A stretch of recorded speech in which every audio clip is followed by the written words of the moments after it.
50mm focal length. There is a reason that I have loved this focal length throughout my whole career of photography and videography.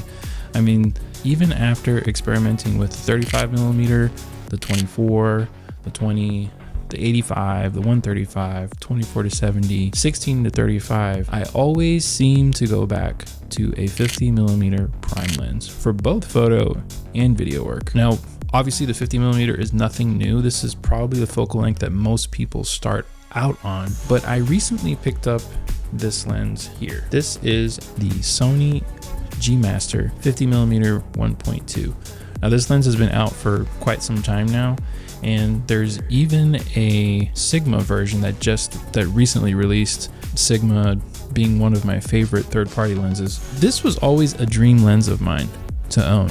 Ever since Sony announced the 51.2 and I saw the reviews, I was like, man, I gotta have it. I didn't need it. For so many years, I shot with the Sigma 1.4 art lens, and that lens, man, I made so much money off of that lens, shooting both photo and video. But there was something about the characteristics of the Sony 51.2 that I just really wanted to have from a creative standpoint of view. I had the opportunity to buy this lens used. I got it at a really good price at a local camera store here. Shout out to Cardinal Camera in Pineville, North Carolina, very close to Charlotte, North Carolina. I found it in very mint condition, and I jumped on it.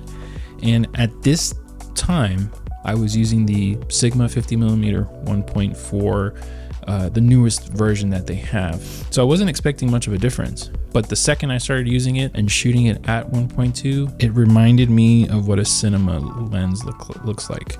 The characteristics just looked different from all of my other Sony lenses and Sigma lenses for that fact. Even when you dial into 1.4, 1.8, 2.2, 2.8, the characteristics of this lens are it's just different. And what I also like about this lens is when I'm shooting video and I have to rack focus manually, it has a very short throw, meaning that I don't have to turn it too much to get the look that I'm desiring when I'm doing something creatively or just trying to pull focus.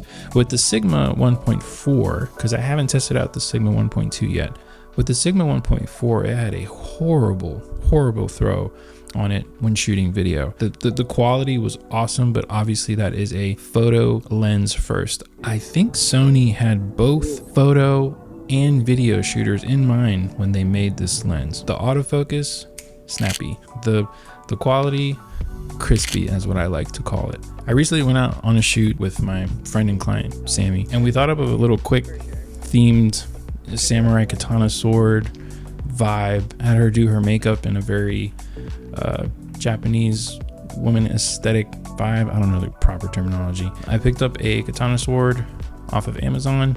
I'll link everything below, and thought this would be a really cool, fun shoot to do. With this shoot, I decided to photograph her using a variety of the lenses, the 24mm G Master 1.4, which is a beautiful lens. I also used the 35mm Sigma 1.4, the older version.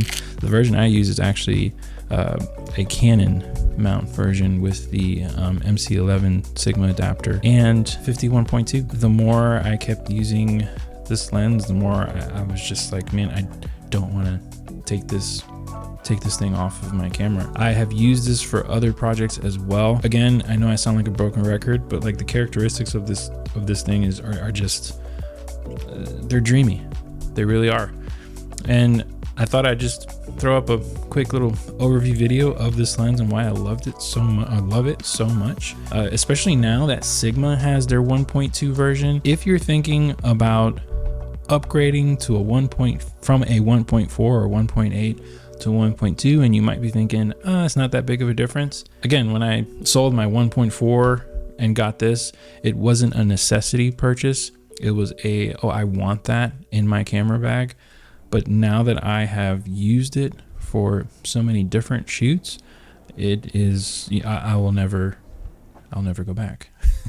So yeah, this is my overview of the 50mm 1.2. The 50mm focal length is a focal length that I always keep going back to for so many different reasons. Portrait photography, food photography, interviews, you name it. I love to use this focal length. If you're thinking about upgrading, or if you don't even have a 50mm prime lens and you're thinking about getting one, now's the time, because when I started, a 51.2 was out of my reach, budget-wise especially. And I think at the time Canon and Nikon were the only ones that were offering it when I started 6-7 years ago. If you're making money off of your work, I highly recommend, if you shoot Sony, I highly recommend the G Master version over the Sigma version, if your budget can permit it. If not, I have heard nothing but great things about the Sigma 1.2 version, and I would jump on that over the 1.4 all day, every day. And if you have the opportunity, like I did, to sell your 1.4 or 1.8 and upgrade to a 1.2, do it. I loved it. Footage speaks for itself. Thank you guys so much for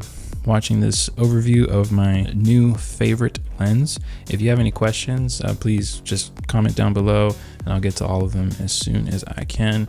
If you haven't already, please consider liking and subscribing to this video. I have a ton of content that I'm getting ready to put out, gear related and much more, business side of things, the creative side of things. I'll see you guys on the next one.